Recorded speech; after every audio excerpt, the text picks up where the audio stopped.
Taloha ni, talofa lava, malo lelei, nisabula, whakalofalahi atu. Namaste, kia orana, hello ogeta. I'm your uso and host Danté Fyfe, and in this episode of KOKO Chats, we're joined by Laura Keil-Hall, founder and director of the Pacific Business Hub in Manukau, Auckland.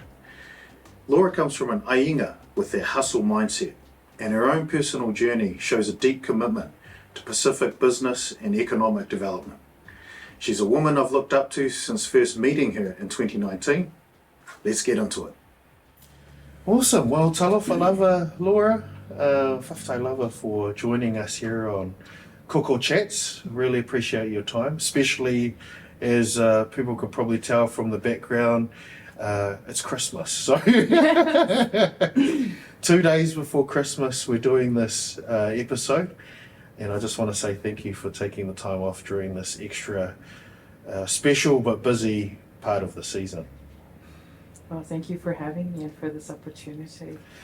I would just, in KOKO Chats, we're just having a conversation. So don't feel like this is anything to be too worried about. Keep it nice and casual. It is Christmas. It is the happy, jolly season. What we normally do on KOKO Chats is try to go back in time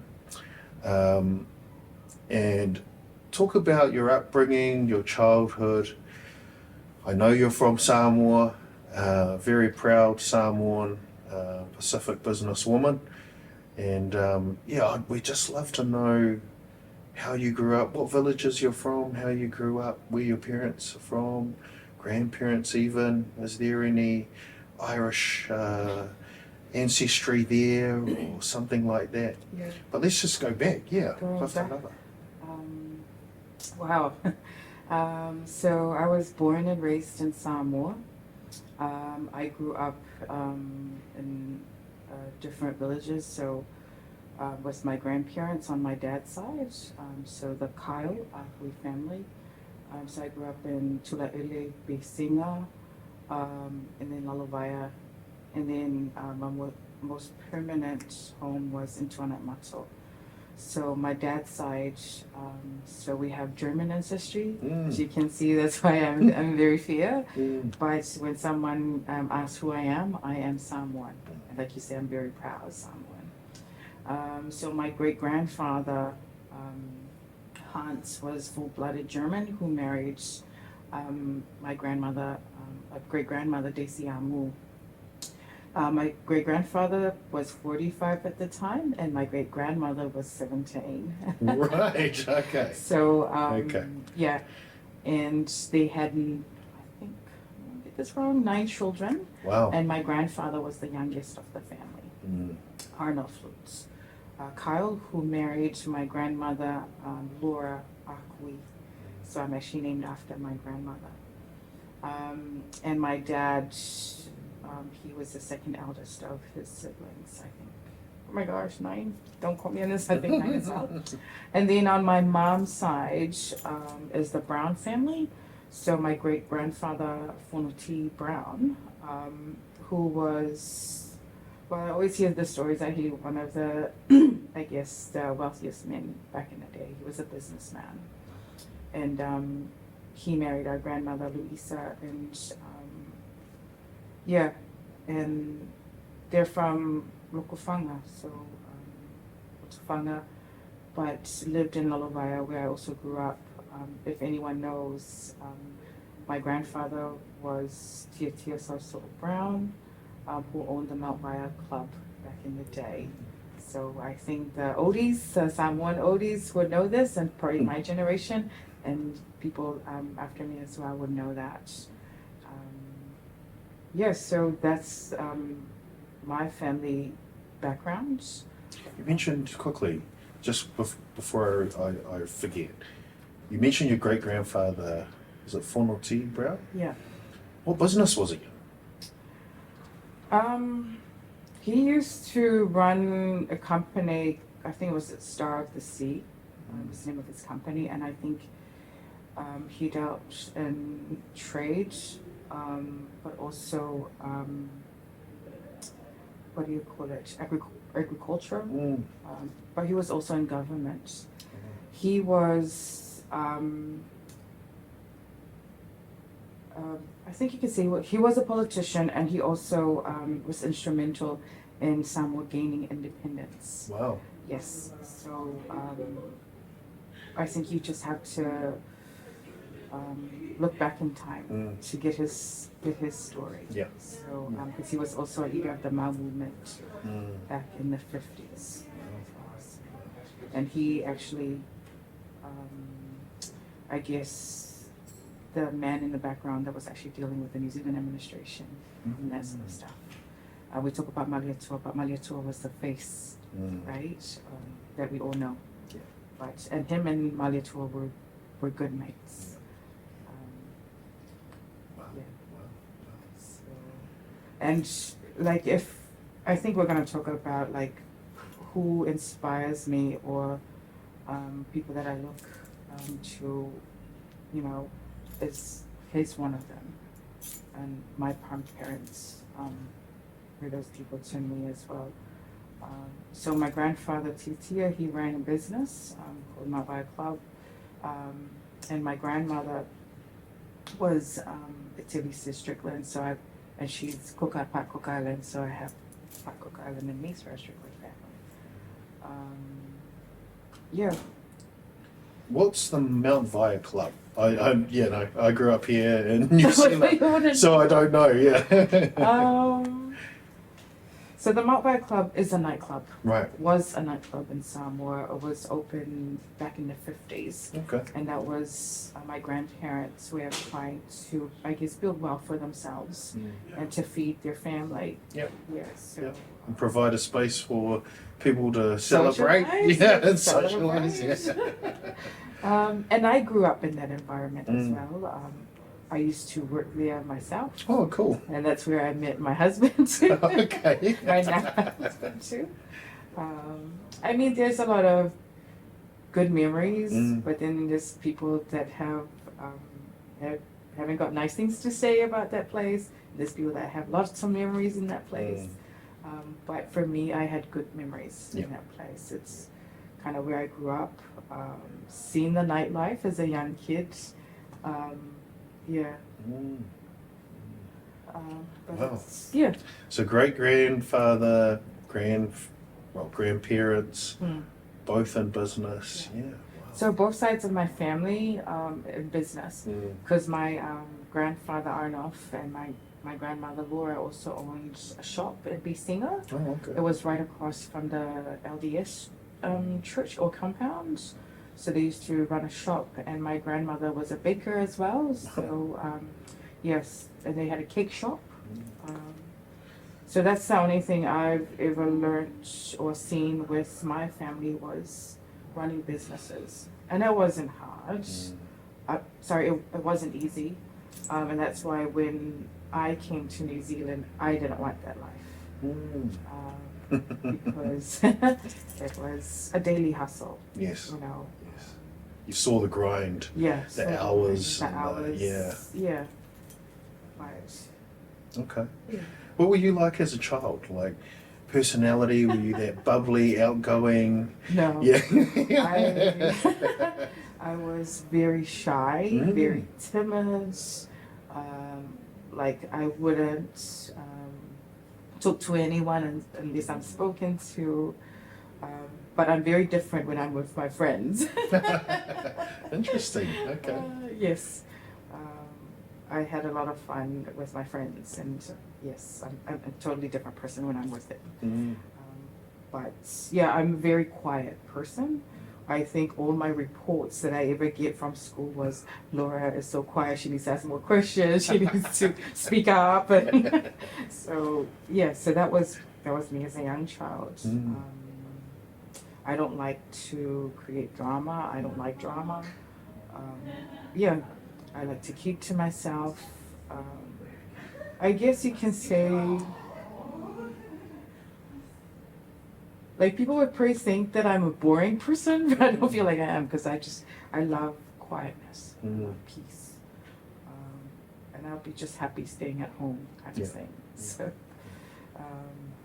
but I am not that person anymore. Yeah, I was gonna say. Yes. Yeah, I was gonna say, yeah.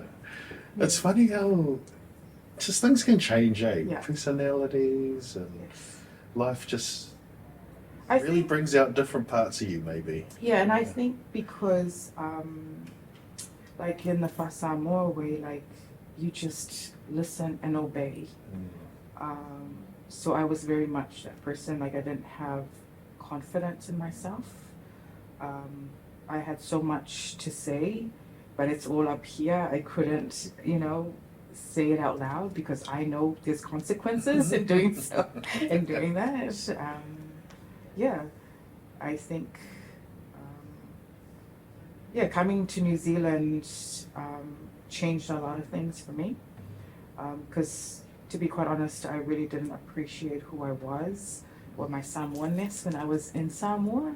Like you could probably say that being Fiapalangi growing up there, like I didn't listen to anything Samoa, like I don't listen to Samoan radio, Samoan music, that kind of stuff. It was only when I came here that I really yearned for that and started Wow. kind of embracing who I was, and yeah, I think you can say I found myself when I came to New Zealand. Saw the different dynamics of life in Samoa and life here, and how I can understand how we are portrayed differently from, living in Samoa, looking into here, and here looking into Samoa. Now they have a word for us now who live overseas, the diaspora. Yes. Which is a word I really do not like. Right. But I've always felt that that sense of, I don't know what word to put, rivalry between Samoan born, New Zealand born, and again there's also this thing you see in Australia as well. So yeah, I don't know. Yeah. But since coming, because I used to feel that same way looking at people that come from overseas to Samoa, because you always think, oh, they're coming here with their attitudes and wanting to, be your poko kind of thing. So like I honestly used to feel that way until I came here and lived here and understood, understood how things work here, how, people think here. So When did you come to New Zealand? 2000. Right. But I didn't really settle until 2003, 2004. Yeah. So you're kind of going back and forth. Yes. Is that what you mean? Yeah. Back and forth quite a bit during those first few years. How old were you? 18. Okay. Yeah. So you're just like turned 18. I'm out. Yeah. I'm leaving. Bye. No, I think my life journey changed when my mom passed away. When I was 15, so I was very young at that time. I'm the eldest of my family, eldest of 5, but also I have half siblings because my dad remarried. So there's 9 of us. But a lot changed when my mom died. I mean, that part there I could touch on mental health. Mental health, because in Samoa that was not a thing back then. Mental illness and mental health and stuff. So I guess that's another story for another time. Okay. It made me cry. Yeah. Fair Yeah. enough. Yeah. And So- I've learned to be independent ever since. Okay. Yeah. And what was high school like for you? Like, that would have affected you in a massive way. 15 and then, through to 18. Did you want to finish high school? Did you want to go on to further study? What did you want to do at that point? Well, my dad, always pushed us to, education, get an education and go as far as we could.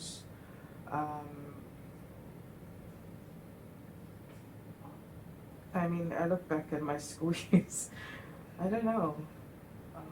What did your mum want for you? I honestly don't know what they wanted for us. I think, I think that's something that I've been sitting on and pondering over.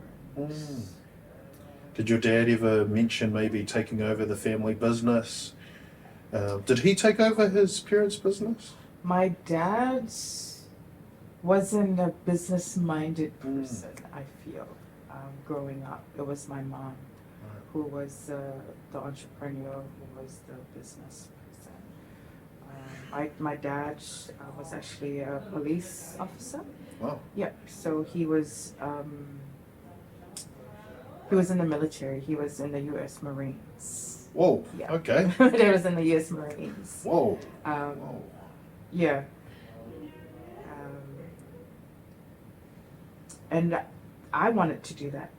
No one knows that, but that's what I wanted to do. I wanted to follow in my dad's footsteps and go into the military. Okay. Because I love structure, I love discipline, Yes. and that's what the military, right? 100%. But I think it's also in our DNA because my great-grandfather, Hans, was also in a regiment Of back course. in the day. Yes, of course. And then a lot of my dad's cousins were in the military as well, so we have a history Wow.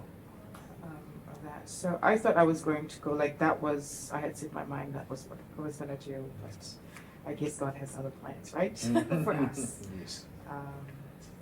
But my mom, so my dad was in the police force for 32 years before he passed away. So he passed away 32 years. 32 years. Wow. So he was in there before I was born. Yeah. And then he died 11 years ago, and he gets 32 years of his life there. So, and I think that's where I get, you call it,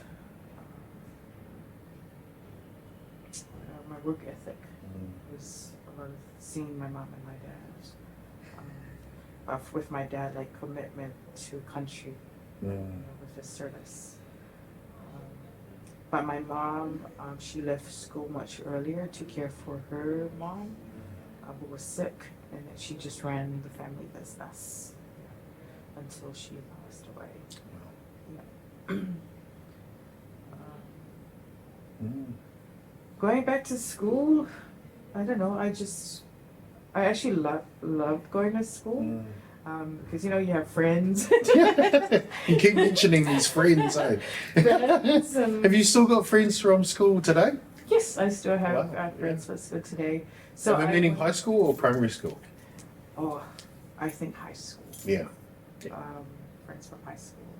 So I went to St. Teresa, as from year 1 to year 3, and then year 4 from upper primary up to Fyfe intermediate. So that was year 8. And then I was hoping that I would actually get into either Samuel College or St. Mary's. But my grades didn't make me go to Samuel College because my Sam 1 grade was very bad. Oh, okay. Like I say, very few palang. Didn't even put much effort in my Sam 1. And then I was hoping to get into St. Mary's because that's where my mom and her whole family went. So I thought, oh, easily get in here, but no. Alumni couldn't get you in. Yeah. Yeah. So I actually set exam to get into Robert Louis, and I passed, and that's how I got into Robert Louis. Nice. But when I started at Robert Louis, St. Mary said yes, but it was too late. I had already bought the uniforms, and it's very expensive. Yes. So my mom said, well, actually, yeah, you'll go there. But I saw how much my parents struggled to put me through that school because it's a private school, and it's an expensive school as well. So I've seen how hard they had to work to put me there, and I think that's the misconception that people have about me and about us and the surname that we carry. Because everyone thinks that we were born with a silver spoon in my mouth because of what they see, which is the same thing I feel. People look at me with specific business, how they see this and was, oh, she must have more money, or I was thinking, no. I wish my surname came with a trust fund, but it didn't. Yeah. But I think that's the misconception that people have because of our family background, the businesses, the surname that I carry. I mean, if you go to Samoa, you see a lot of the Keil name around. Is that how you pronounce it? Keil, yeah. I've been saying Keel. Yes, many people say Keel. When I first came to I've been saying your name all over Christchurch, and even to my family here in Auckland. I said, yeah, Laura Keil-Hall. Yeah. No, it's Kyle. Yeah. Is it because it's German? Yes. Right. Yeah. Of course, I don't know how to pronounce German words. Yeah, I mean, I've just let people, because a lot of Yeah. people always say Keel. Yes, and yes, sometimes yes. I correct them, sometimes just like. Right. You know what I've learned, and I learned this a while ago, is that, you know, a lot of those German last names Yeah. apparently come with all of these stereotypes that you mentioned. Yeah. Must be silver spoon, you know, fairer skin, you know, pointier noses, come from wealthy. Yeah, but you know what I mean? Like, Yeah. no, but it comes with all of these things. Like, one of my good mates in Christchurch, Jordan Rasmussen, and the Rasmussens, you know, and apparently there's all this thing around the Rasmussens, the Stowers, and all these names. Because I've grown up, you know, a half caste, a whakasi here in New Zealand, I don't know about these stereotypes that exist in Samoa. Yeah. It's very interesting to learn about them from the outside, and then hearing your own personal story here. Yeah. It just confirms a lot of it, I think. Yeah. Yeah. I mean, everything that I've built here, and it's through my own hard work. Yeah. Yeah. It's not through family. It's not through lineages family. and, It's not through. If anything, it only inspired you to do what you do today. You know? Because a lot of spaces I walk into, like some Samoans will look at me differently, thinking that, oh, you're successful because of your family. You have thinking, you don't know my story. Yes, yes. My husband and I, we came to this country with nothing, and we've built ourselves up. But with me, like I don't listen to those things. Like I always believe in hard work. I don't think you would have gotten to where you are today if you'd listened to people's opinions too much or took it on board. I used to. Yeah. To be quite honest, very early days here in New Zealand, because of my upbringing in Samoa, that was the thing that I always listened to people's opinions of me, and you know, I listened, and it made me what do you call it? Because I like confidence. Like that's one thing I know and have learned in the early days, that I did not have confidence in myself and in my abilities. But when I found it, this is what you get. It's the outspoken Laura that you now know. Yes, elbowing people out of the way. Yes. Yeah. But yeah, so that's the stereotype that we as Afakasis get. But not just as Afakasis, but also business owners. Like that's the thing, when you start a business, everyone thinks that you have a lot of money, you're rich, you're wealthy. But it's not the case. We just, I feel entrepreneurs and people that go down this path are built different. Because the way I see it now is people are just projecting their fears on you. Yes. When they see you doing these things, you know. This also seems strange to me that they would assume that as if full-blooded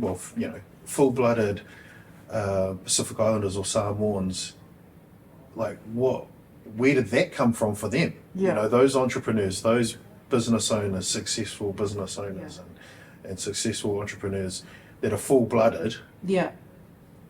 What are you taking for, like, what are you going to try to pick apart for their success? You know, it doesn't make sense to me. You know, it does really just come down to the individual way. It comes down to the individual and mindset. Like that's the biggest thing. Because working with business people or people who wanting to start businesses, like it's really sad to hear that their own families will pull them down. Or say things like, why do you even want to start a business? You don't even know the first thing about business. Why do you want to be like them? You know, it's like, why would you even do that? But like I say, those people are projecting their fears and their, I guess, small-mindedness on others. Do you who think? Are willing to Yeah, no, I completely agree. step out. Do you think that tall poppy syndrome is worse in our communities, or do you think we're about on par with just Kiwis in general? I feel we're on par. Yeah, that's what I think. Yeah. Yeah. I think it happens in every community. Yeah. Yeah. Well, actually, I'll challenge that. I think that in Kia, Filipinos, Sanger, maybe your Greeks, your Italians, your Jewish families, for some reason, they actually really get around entrepreneurship, business ownership. I don't know. Maybe it's from the outside looking in, and I don't know I think enough it's the about outside those looking in. internal. Because, like, I've talked to some Indians, I've talked to some Chinese, and they kind of like experience the same thing. But I think like certain groups of those communities, I guess, that can work well together, and some don't. Like, I even feel it with us. Like, yes, we do have the tall poppy syndrome, but depending, I guess, which group you're in. Yeah, true. Yeah. True. Because not everyone are the same. No. That's why we say, come to our networking events, Yeah. mix and mingle with like-minded individuals. Yes. Yes. So, Yeah. And I think maybe the world has gotten smaller for us to actually realize we do need to come together. We do need to support each other's absolutely. Businesses, utilize each other for goods and services, things like that. Maybe it has, it's taken the world to become smaller for us to realize. But I feel like family dynamics and all of those things have changed. Because I look at my family way back in the day, like how close we were and stuff. To now, it's like everyone is for themselves. Like you have your groups of families who are now just doing their own thing. Yeah. It's probably one of the greatest strengths of our people is being able to come together when needed. Yes.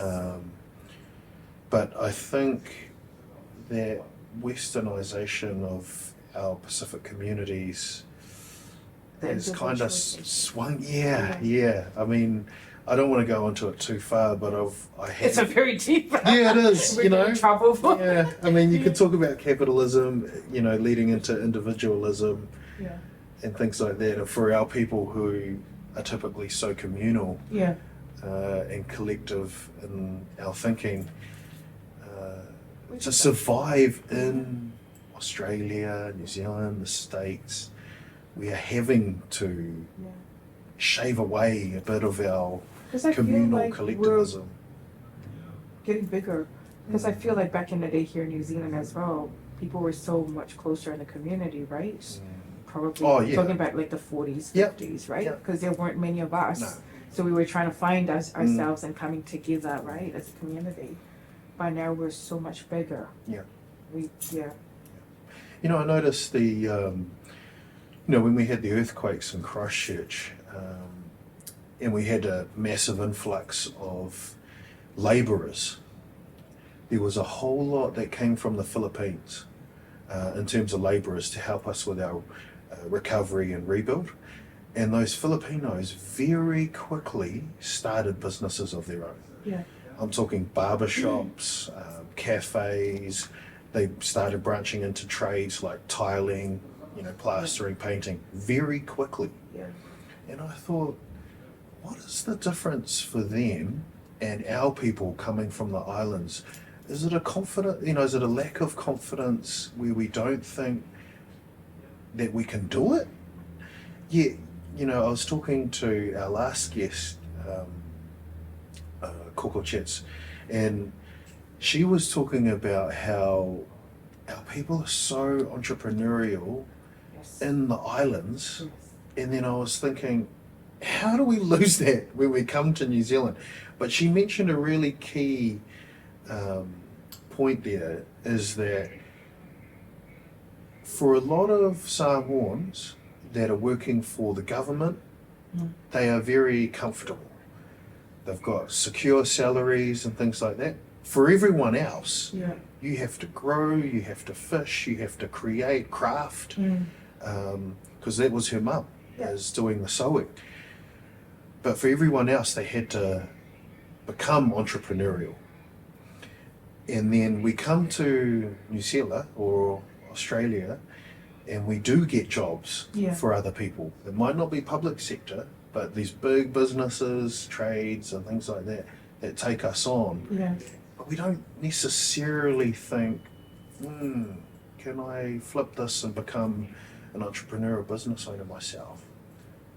I think, you know, you're coming from a small island, you know, to this big foreign land. And like it's a massive change, right? And you don't know how things work here. So like even thinking about starting a business, you don't know where to start, how to start, you know? And I feel like, I think it's also sold to us in the islands that this is, you can come and get a job. Like they don't talk about business environment, I feel. Yeah. It's not really pushed, eh? It's not really pushed. And to be fair, and I don't know how the whole work visa thing works. You know, as in the Filipinos that came over, they came over for the trades, Yeah. to labour, to help us in our city of Ōtautahi. But I don't know whether it was like the wife started the business on the side, so the husband's coming over, brings his family, Yeah. and then he's working as a builder or a sparky or a plumber or whatever, Yeah. and then it's maybe the wife starting the bakery, the Filipino bakery or something. I don't know how it's worked, but for some reason they were starting businesses very quickly after they arrived. Yeah. I think because I hear Filipino people are very hardworking people. Oh, they are. And I've come across some of them when I was working in the bank. And man, they were hardworking people. But that's like I'm thinking, what's the environment like back home Yes. for the Philippines? Yeah, there's millions of Filipinos? people. Yeah, there's millions of people yeah. compared to us Yeah. from the islands. Because from what I hear with some of our businesses that do business in the Philippines, like, you know, when they put out jobs, there's like so many people apply for it, and there's people that live 2 hours away Wow. that will actually Drive. get to the yeah. get to the interview like an hour early. The hungry. The hungry, yeah, Mm. like that determination, you know. I don't think we have that same. No, I mean we don't have millions of people in the People, islands. yeah. That's probably one thing, Yeah, and it's so relaxed. yeah, Like that's probably the difference. Is it's so relaxed. It's beautiful over there. Yeah. You do want to take a step back and yeah. like, you know, like I always feel like if we talk about the trade side of things, you know, because I know being involved in that, a lot of people complain about the inconsistency. So, like the taro, you know, exports and stuff, or the taro imports. Yeah, it's because like, you know, they'll work the land once they get their mony, and then they'll relax a little Have a bit. rest. Yeah. Have a rest until they need the money again, and they'll go work the land. You know. Yeah. But business doesn't work that way. It needs to be kind of like constant.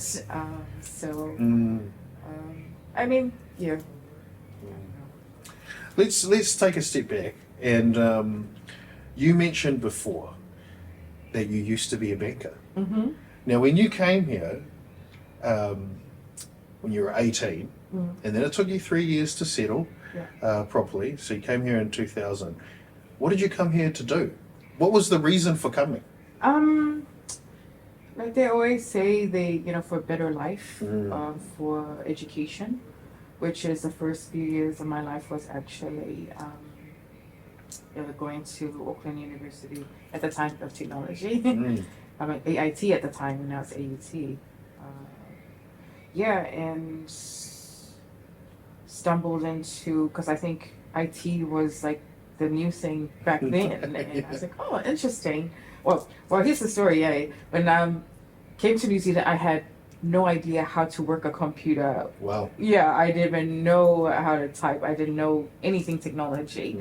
Like for me, touching, like pressing the on button for a computer scared me because I didn't know whether that was going to break the computer or not.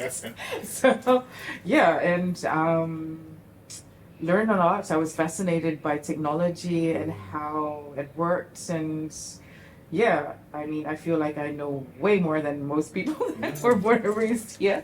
Um, yeah, yeah, was education and better life here. Like they always sell it to you as the land of milk and honey. Yeah, it's yeah, um, yeah, and for me, I always thought because I traveled to Samoa quite a bit and I enjoyed going back home and stuff. So I said, oh, as a student, I can't afford to do that. And you know, I wanted to also um, help my family as well. So the next thing I wanted to do was to find a job. You know, I mean, I was actually working part time while I was also studying. Right. I actually worked here at Rainbow's End. Oh, okay. Yes. Wow. Yeah. But I've learned a lot through all this because in New Zealand, like customer service was massive, and people will always choose that like experience and Yes. customer service over, like even over qualifications and stuff. But what I've learned from my own experience. Yep. And, yeah. Well, how did you get into banking? I feel like I got into. I didn't even know that about you. I think I got into finance and banking by accident. Right. Like it wasn't something that I wanted to do or was striving to go for. I think when I started looking for jobs, I just landed this job as an office assistant at the Home Ownership Trust. Right. Yeah. And they were about buying and selling of homes. And a lot of their, interesting enough, that their clientele were Pacific Island people at the time. Learned a lot from that, and that's where I got to work with bankers as well. Because we work with them, because we put together the deals and we're almost kind of like a mortgage broker, but we weren't a mortgage broker. Interesting. Kind of thing. So firstly, I started as an office assistant where I assisted the office manager at the time. And I was just doing like administration work, dealing with, ordering valuations to be done, doing appointments, you know, helping with events and stuff. Yeah, and then eventually got to learn about how they put together deals, how they actually assess risks and stuff through the ownership trust, and then seeing what actually is involved when you're applying for home loans and stuff. Yeah, so I got into that by accident, learning about that. Then I became, was that a mortgage manager? The title I got then, and then that's how I easily got into finance and banking because of that background. Wow. But it was also through Home Ownership Trust that I actually managed to purchase our first home. Wow. Yeah. When was that? 2004. 2004. Yeah. You bought your first home. Yes. I was 22 at the time. But wow. And you'd only really settled the year before. Yes. Yeah. Holy moly! Wow. But I think, like I always say, it depends on the environment that you come and land into, because that's why we now have the Pacific Settlement Services, which is an initiative that we started with my DCT Sabrina a few years back. Because I always feel like if we came into a space where we learn about all of these things, we can actually start very well in New Zealand. If we learn about, you know, home ownership from the beginning, financial. Do you guys have a branch down south? Crushing No. on South Island? No. So Medicitia has been the one instrumental kind of keeping that going. Wow. Only a couple of years ago, they managed to secure some funding to keep that work going. Far out. Yeah.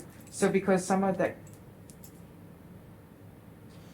because this is like going back again, like I use a lot of my experiences here in New Zealand to build the different initiatives that we have, and that was one of the biggest ones that because I had been involved with those forums when I was working at the bank,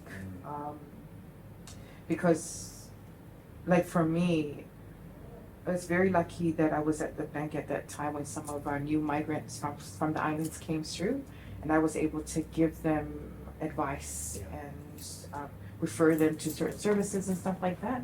So I thought, if we had something like this as an organization or something where people can go to and get all of this information, I think they will be very prosperous in New Zealand. And when I was in those forums, I always said to them, the work needs to start in the islands before they come here. I have said this Yeah. for like the last, I don't know, 5 years. Yeah, I've been saying, when we're talking about financial literacy, financial capability, when you talk about KiwiSaver, Yes. home ownership, blah, blah, blah, as soon as someone's getting a work visa yeah, in the islands, because apparently, is it some sort of lottery system? I don't know. yeah. But you apply for it. As soon as you get it, you should be doing, like someone should be giving them a whole laydown, Yeah. bunch of workshops Yes. before they even fly over. Yeah. That way, they're set up to succeed. Yes, absolutely. And they can I also cannot make believe you just said that. I was and they will holy be able crap. to have informed decision whether, like, if they also paint the realities of life here in New Zealand, some of them may choose to stay or choose to still come. Wow. Yeah. You know who I thought should be leading it though? Is I thought the government needs to be leading Yeah. it. It should be funding it, leading it, setting that So up. those were the things I tried Wow. to push Wow. when I was in those forums. But it was in the too hard basket. And I said, it's not hard at all. Because I'm just thinking, you know, especially people that come through the quota, the Samoan quota, like you already knew who they are. Yeah. So it's just a matter of calling the some system. sort of meeting in Samoa. You know what I thought? Online. Yeah, Just do it all online now. yeah, It's a Samoan English speaking person here, yeah, like yourself, teaching our people yeah. before they even come. Do it online. If it's No. a too hard basket, Not just do it even online. online. It has to be face to face. Yeah, well, that's what I think. researched. But if they're going to put it in the too hard basket, Yeah. if it's taking away a barrier was like for them 10 to. years ago. Oh my gosh. This is like 10 years ago, and I said, it's not hard. And our people will come if you tell them where to go. And I think in Samoa, you can do stuff there. And then when they arrive here, like, get them, okay, when you arrive here, this is where you go, come to this workshop. So that's what Pacific Settlement Services does now. They do the work in Samoa. Yes. So I think they've just come back Wow. from another session there. And then they come here, and then we actually, so I forgot what the name of the program is, but, you know, when we first started it, like, we bring in the police, we bring in the social workers, we bring in Yes. the health, Yeah. workers. All the we service providers, yeah. and talk to them about what they actually need to know. That's awesome. And also, we sit down with them and understand what their goals are, especially their financial goals. One of the things I've actually learned when I was working in the bank was every time I have conversation with people, what is your goal in music? It's home ownership. Yeah. People want to own their own homes. Yes, they do. Yeah. But how? What can they actually do to get there? Pretty much impossible here in Auckland. I mean, if they come here and have a good start in life and they get all this information given A to good them. start of $200,000. Look around at your house prices. I was watching that location. Yeah. I think it was Sunday night with my auntie, and it was showing them around Auckland suburbs, Yeah. and they give the average house price in the Auckland suburb, and we were going from like 900,000 to $1 million to 1.3, 1.1. Yeah. And I was just like, how is anyone buying property up here? I cannot get my head around it. Yeah. It's half the price in Christchurch. Yeah. Like, but then, I thought Pacific Resettlement Services, is that what it's called? Pacific Settlement Support Service. Yes. What an amazing organisation. That is crazy. We need that in the South Island. A lot of And our... they do financial literacy as well. Yeah, okay. Well, we budgeting, all of that stuff, what they need to need sign to up look up to. in the South Island, because a lot of our people are coming, like Oamaru has been full of Tongans Yeah. for a good few decades now, Yeah. but there's now a lot of Fijians. Yeah. They're going straight from the islands to Oamaru, Yeah. straight from the islands to Timaru, Ashburton. So, yeah, I don't know what's actually available. There's Pacific Trust Otago, Yeah. but when you're talking about a very specific gateway program, Yeah. where you're actually going to the islands Yeah.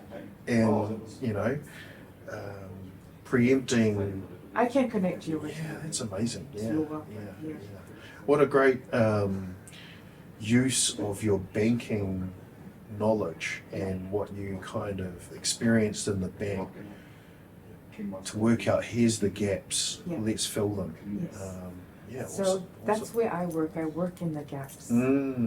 That's how the hub came about as well, as the gap. Yes, right, yeah, Yeah. okay, what a great segue. Let's talk about the hub. Yeah. Like, where did that come from? And, you know, because Pacific people have been in business here in Aukilani for a long, long time. Yeah. How has there not been a hub before?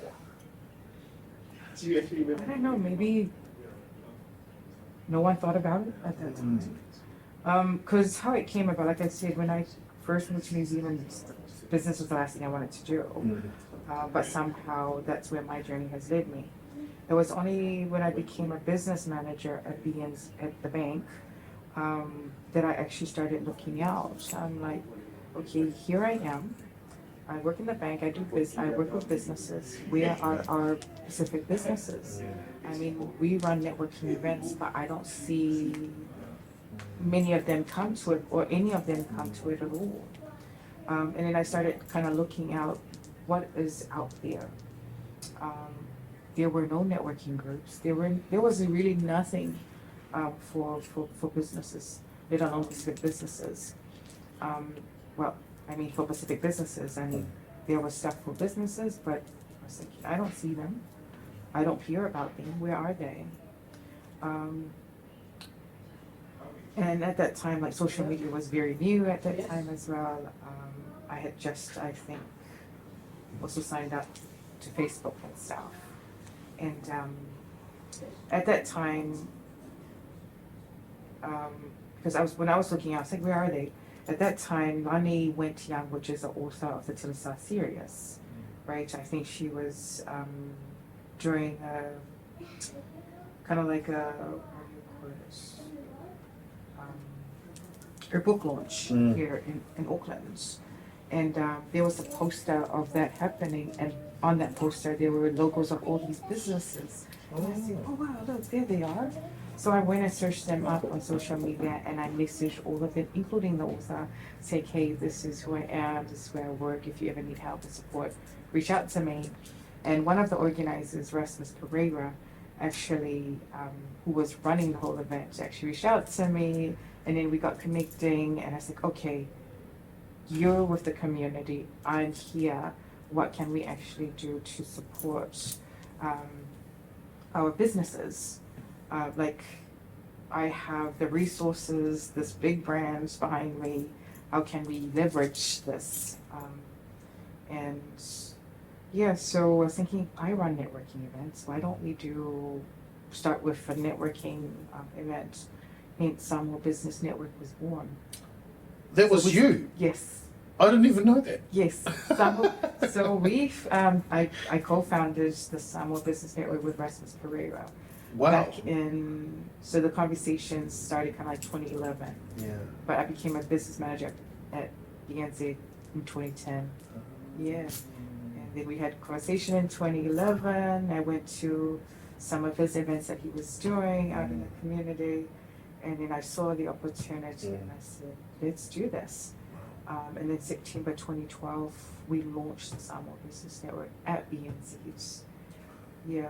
And then every month after that, we ran networking events. Yes. We chose Samoa because that's who I am. And the last thing I wanted to do was create a Pacific one and offend everyone else by doing so, right?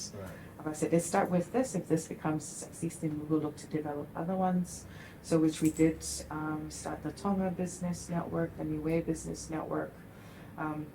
We did kind of start a Tuvalu one, and then more recently in the last few years was the Cook Islands Business Network.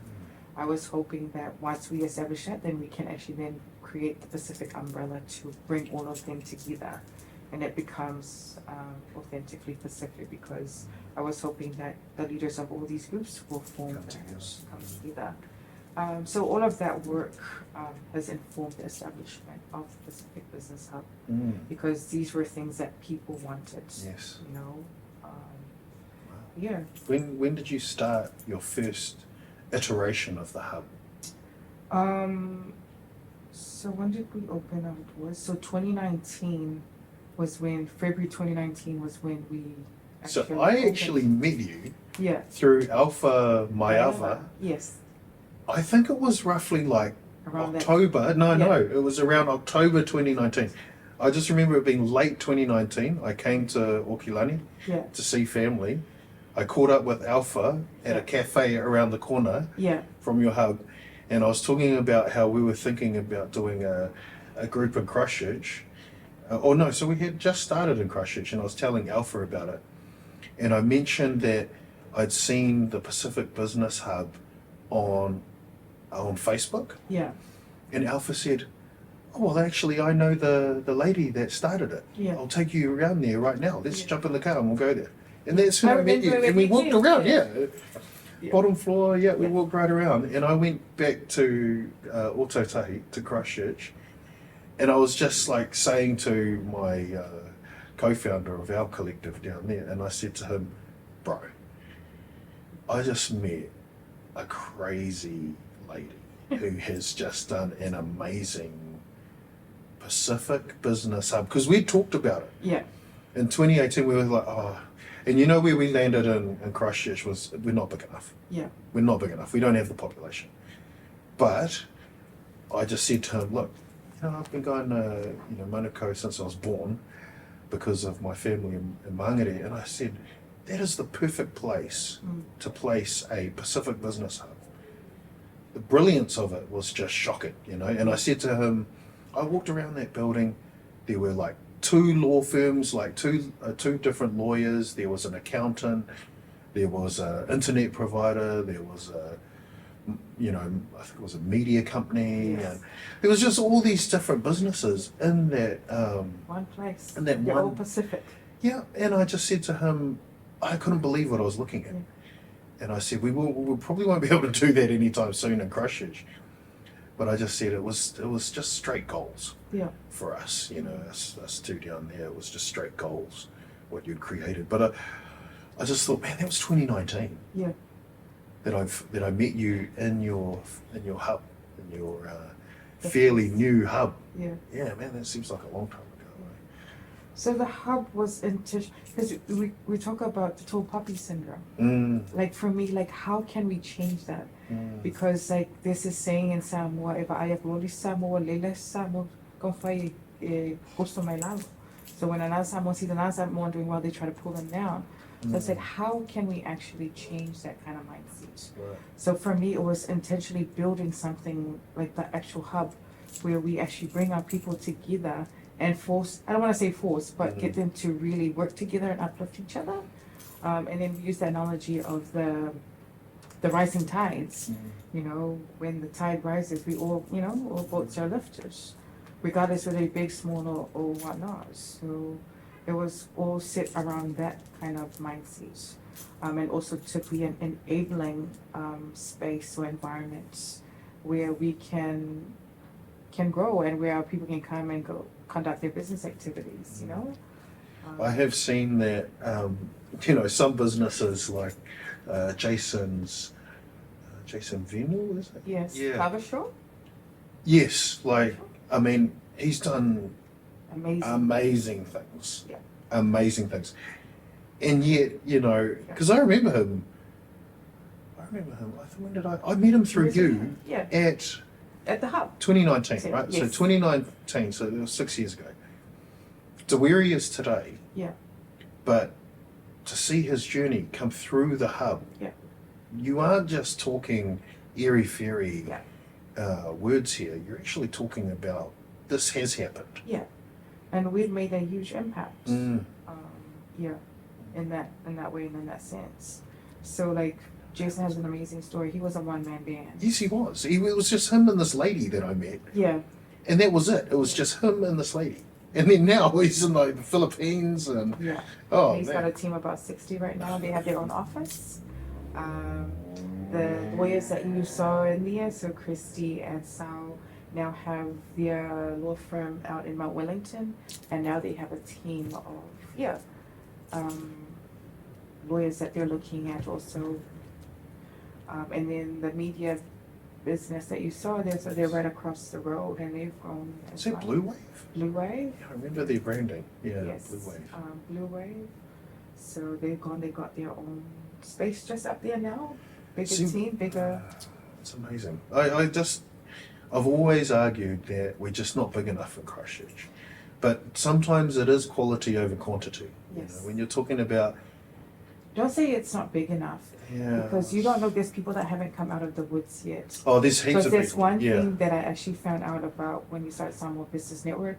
All of a sudden there were all these people. I was like, oh my God, look, there's so many of them, you know? You know what worries me is that we built it the other way around. Yeah. So we started the Pacific Business Collective, Mm-hmm. and then what has worried me Yeah. is a fracturing of that. Yeah. So it's interesting that you built it the other way, Yeah. where you came from different islands Yeah. networks to build a Pacific or central Pacific entity, Yeah. like this hub. I've been worried about it going the other way Yeah. because we started with a central sort of unifier, I guess. Yeah. And then I've been worried about fracturing because, and I'm going to say it again, we're just not big enough. And I'm meaning our population. We've only got like 27. I think the last census was like 25 to 30,000 Yeah. people in Christchurch Pacific, as opposed to Auckland. You know, I think what is there, 400,000 across the whole country, something like Yeah. that. Well, the vast And that's majority is going to be here in Aukilani. And so I just think if we broke off into like Samoa, Tonga, Fiji, Yeah. which is I'm afraid of that happening right now Yeah. or very soon, I just think it's like, oh, we're trying to still create those connections between Yeah. just being Pacific, Yeah. let alone the different island Right. nations. Yeah. What do you think? Because like for me, if you don't try something, you'll never know, right? So you could potentially start ethnic specific networks and see where that goes. And like, you know, everything we do is always trial and error. Yeah. You know, and you can change it. Because if you do that, because actually it's not going to work for us. So Pacific would be the way to go. Like for me, the big dream for the hub is to establish more of these in the regions. So it's just to bring our businesses together, and it also creates visibility for us and for our businesses, right? Like for me, I'm happy to work with people who see the vision and see the value of having something like this and replicate it, you know. Yes, we may have started this, but you know, we're all about sharing. Like I've always said to people, look, if you're very serious about setting something up like this, I don't know wherever in the country you are, I'm happy to come and work with you to set it up. Yeah. What are some of the biggest learnings that you've had in the last 6 years? Not a lot of our people would take that leap of faith, even us. Yeah. Sephora and I would take that leap of faith into like signing a commercial lease. Seems so scary. That It sort was of commitment. scary, Yeah. I mean, there is the faith element in this and that whole spiritual realm with regards to my story, because like when I talk to people about it, people very look at me and think, oh, that lady's crazy. Because for me, and I've shared the story as well, is that probably a year before starting it, I started seeing numbers. So things came to me, numbers. And I was scared of it. I was like, what is this? But I had already started talking about creating this space and what I see and what I envision. So when the calling came, like strongly around 2018, towards the end of 2018, like I've already envisioned what I wanted to create, which was the hub. And it needed to be in Manukau. So in September, was it September? Or was it November? September, October. No, around about November 2018, I said, okay, I'm gonna go look at spaces and stuff like that. And then when we landed on Sharkey Street, I was like, and then looking at the numbers, I'm like, whoa, this is massive. I don't know if I can afford this, you know? And I said, oh, hell, I can't do this. But then come December, I said, no, I'm walking away from this. After November, after seeing, I said, I know I'm walking away from this. It's too much for, especially for a first business, first thing to do. And then in December, close to Christmas, I said to my husband, I don't know what's happening to me. I can't sleep for 3 nights. I've just been thinking about this space down here. And it kept telling me, go look at the numbers, go look at the numbers. So I actually went and did the numbers, like did the forecast and everything. And I was thinking, actually, if it actually works out, it will pay for itself and more. So that kind of gave me a little bit of confidence. It's like, okay. And I just need to believe in myself and my abilities. Like, I've been doing this, you know, but this was doing while I was still working. So I was thinking, okay. So I said, okay, I'm gonna do this. And then when I actually came to inquire about this space, and they told me, oh, sorry, it's gone. It's gone. And I'm like, okay. So I was like, oh my God, seriously? So I said, okay, I'm just gonna keep looking. And then I kept looking and around, and then I actually went to New Lynn. There was a space there. And I said, this is gonna be the last space I'm gonna look at, and I'm gonna give up. And just when I walked out of that building and I stood at it, and I was thinking, oh my God. And then the phone rang. And then the guy said, hey Laura, you know that property you're looking at? I think you may be in love. Let's go look. And that came back up on the market. And I said, and I just said, let's do it. Because the guy that was also, I think, leasing that space at the time, I found out that he was a Samoan. Because we came back and had a look at the space, and I said, okay, who is this guy? I went and looked him up, found out his contact details, and I texted him, hey, I know that blah, blah, blah. I'd like to get an opportunity to meet him and stuff.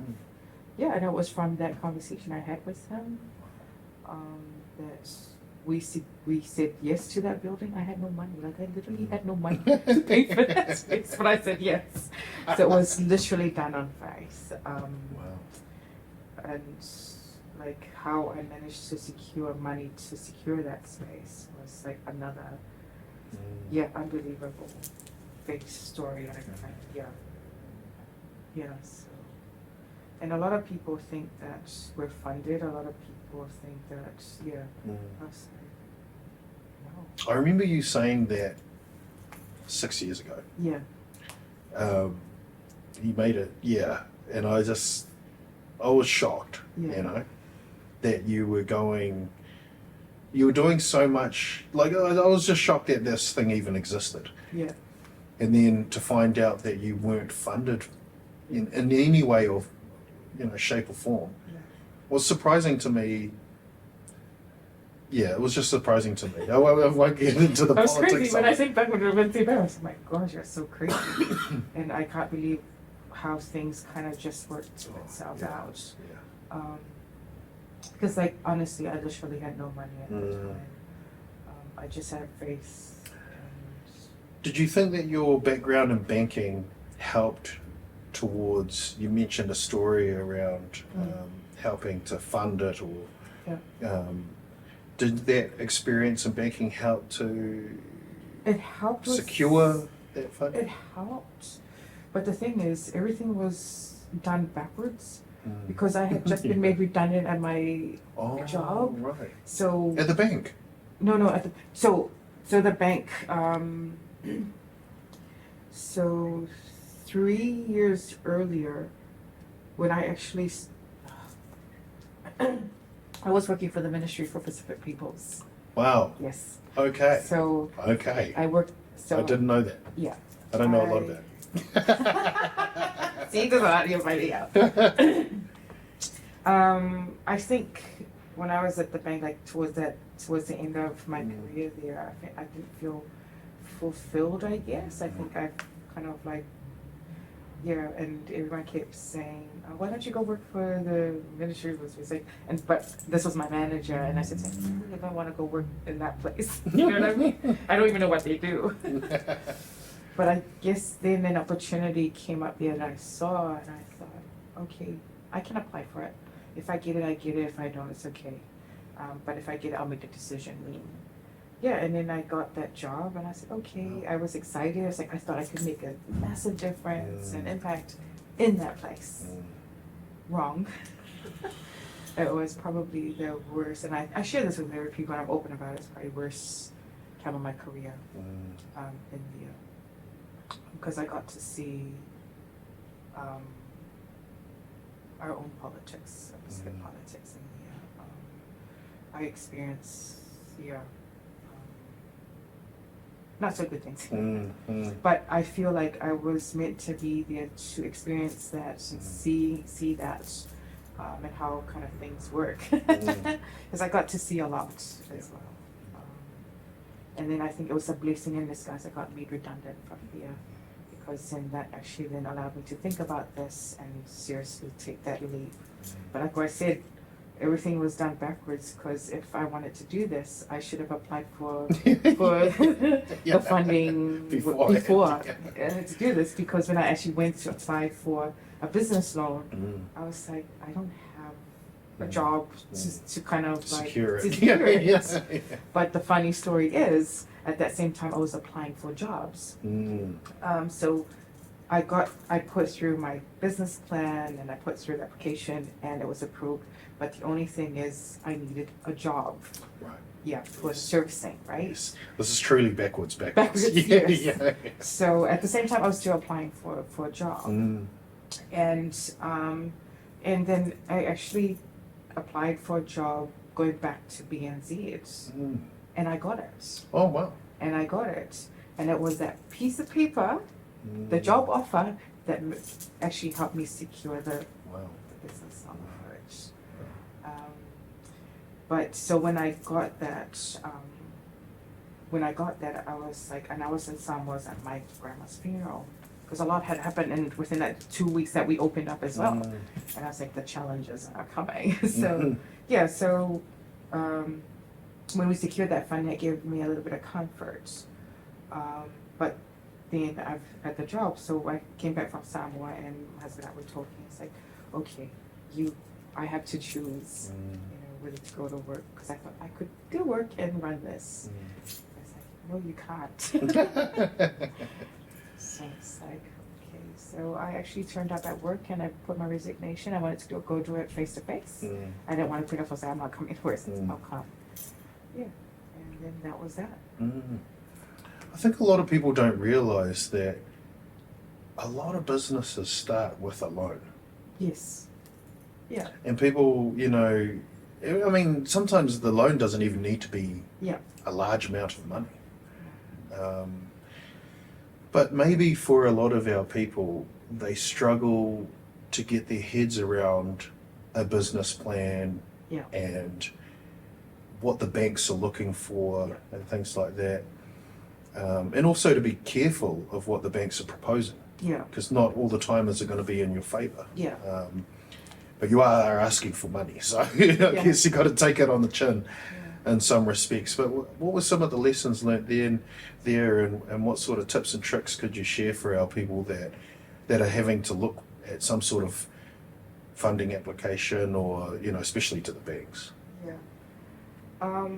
Because working as a banker, especially as a business banker, I knew what the banks would be looking for. And that's why business plans are very important, because that's, especially if you're going to be borrowing funds to start a business. So when people come and say they want to start a business, like I take them through a process and a presentation. Like I always say to them, like, you don't need a business plan to start. You can just start. Yes. But my advice is to still look at having a business plan. Because come time when you're wanting to apply for funding or for a business loan and stuff, they're going to be asking for that stuff. And it's a good thing to have anyway, because then it actually takes all of that thinking in your head and put it in paper, and then so that other people can visualize what you're trying to do. So yeah, but you know, sometimes it's a literal leap of faith. We're just having to start and then thinking backwards of what needs to be done. And like, you know, we're not born into money. We don't have wealthy families or wealthy friends. So you've got to think about those things, that it is okay to borrow money as long as you've got that plan in place. You've got your forecast that tells you that, yeah, you can do this and you can actually manage, you know, that money side of things. But one of the things that I now see with our businesses is that they're always now coming out with their handouts, expecting funding to be given. When if you're wanting to start something and if you want to do something, you have to invest your own time and your own money. Right? Because when you do that, you've got skin in the game, right? And yeah, because that's how I feel now. People are just like, okay, what can you do for me? Stuff. You've got to be able to invest some of your own money to do things. Like for me, I was very passionate about it, about the hub, creating it. And I knew that if I wanted this, it's not about money and stuff like that. It's just, Where do you see the hub going, you know, for the next 5 years? Next 5 years? Well, 2 years ago, we had the Newland Hub, so we opened the Newland Hub. So like I mentioned before, like the big dream for us is to create more hubs where there's a growing population of Pacific peoples, whether that's in the regions. But I want to have a hub in Samoa, which is something that I'm working on at the moment. Unfortunately, with the things that we've actually experienced this year, so it's kind of like stalled those plans. But we want, one in Samoa, open one in Samoa, and also hopefully going across the dish to Australia to open one. Because the whole idea is to interconnect all our businesses, not just here, but across oceans. So for example, so for example, like you're here to visit your family, and you know, you're a business person, you might need somewhere to work from. There's a space here you can come and do that, right? And I'll have the resources to help and support you. It's the same like if you're going to Samoa, if you're going to Australia, right? You may be there for holiday, but you just might have an urgent thing that you need to do for your business or for work. Then you know, oh, there's a hub here, I can go in here and get connected or whatever, you know? And if people from Samoa, like for example, if they come from the quota, and they want to start a business, they have a hub here, we can actually start that business right for them. And if anyone from Australia, Samoa wants to start a business here, they can reach out to us and we can kind of do that for them. They don't have to do the groundwork, they don't have to do anything, we've got all that at Such a hand. good idea. And the same, like if anyone wants to go to Samoa and start a business there, there's a hub there that can actually help and progress that faster for them. Because I know is it the Samoa Woman in Business Network or something like that? Which one would I want? I mean, they've been around for years, and I just see them very active on Facebook at least. But I've always thought of them as being that place that you'd turn to if you wanted to connect with businesses in Samoa. But it's Woman in Business, Samoa, Woman in Business Network. But remember, these are But I thought, where's the Pacific one? You know, or where's a general one? you know, I'm not a woman, so am I allowed to talk to you? I don't know. So yeah. But remember, these are also organizations that are funded. So they are mandated to do certain things. Right. Right? So maybe starting a business not one of the things that they do. So like for the Pacific Business Hub, we're actually a private company. Yes. Yeah, you know. So More freedom. less yeah, more retail. freedom. Yeah, Yes, yeah. absolutely. So yeah, and we can choose which areas we actually focus on and stuff like that. So like for me, economic development is a massive one. Okay, how can we create more business? How can we sustain? And how can we grow and thrive? You know, so, but it always starts with the environments. Yes. Right? Well, so yeah, I mean, what would you know, for a lot of our Pacific people that have forgotten how entrepreneurial the spirit can be, how would you encourage them to get into business? Like, where would you be? How would you light that fire? Yeah, like find, like I always say to people, like find your tribe. Like find what are the networks that are already existing at the moment. It doesn't have to be Pacific, but find, you know, a network of business people. Because you never know, you might see some Pacific peoples in there, have conversations, and then something will happen. Like with Samoa Business Network, was conversation and seeing what's available out there, what are the gaps. I guess, oh, well, I'm already doing it as a job. You have some people, let's do something, let's start something. We don't know where it's gonna take us, but you know, we get to learn and see what else, and then just keep going. Collaboration, I think, is so important. Yeah. And I So think, partnerships. yeah, well, that's it. Partnerships. Yeah. What do you call it? Leveraging those partnerships, because you can't do everything on your own. I know that. Communication, like open and honest conversations with people. Yeah. Yeah, and surround yourself with like-minded and the right people. Yes. Yeah, and like I say, that's why we intentionally created this space, so we can bring people together that understand you. And because as you know, being in business is a very lonely and hard journey. Yeah. It was like, where's our Christmas function? Oh, that's right, it's just me. Yeah. I'll just toast myself. Yeah. So we want people to come to a place where people understand and know the journey that they're going on. And, you know, we're not here to judge them because we understand the journey. And people can share freely their frustrations, their hardships, and all of that stuff. And that's why I'm very open in sharing my hardships online, because we tend to only share the good stuff, but not the not so good stuff, you know. Because I know there's a lot of people out there that are doing it tough, but no one's talking about it, right? No. No one's talking about it.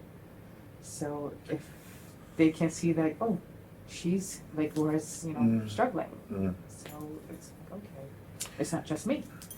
And that's the thing. I think there's so many stories out there of challenges, successes, and overcoming obstacles. All these stories that are out there that just don't get told. Yeah. Or don't get enough exposure. Yeah. And it's humanizing these things. Yes. Showing them from a Pacific perspective and lens. Yeah. Because you know what I've been learning through this journey of KOKO Chats is there's no real normalcy to any of the journeys. Yeah. And there's no formula to No. success, you know. It's just, it's up to you. Yeah. It's really up to the person. How far they want to push themselves, exactly. how they go. Yeah. And you got to know that when you take risks, you know, that the outcomes can either be that way or that way. So, yeah. Yes. Well, whaftai lava, thank you very much, Laura, for joining us here on KOKO Chats. Yeah. Thank you very much for hosting us in your amazing Pacific Business Hub Yeah. here in Manukau. Yeah. I've seen your journey. admired it from afar, you know, in the South Island. Thank you very much for what you do for our people, our business community, our Pacific business community. You are really an inspiration as an individual, you and your husband, for what you guys do. You inspire a lot of us from other parts of the country, so we really appreciate you. Thank you. Whaftaulawa. Well, hey, if you guys want to start a hub there, I'm more than happy to come here and create something. You know my barrier.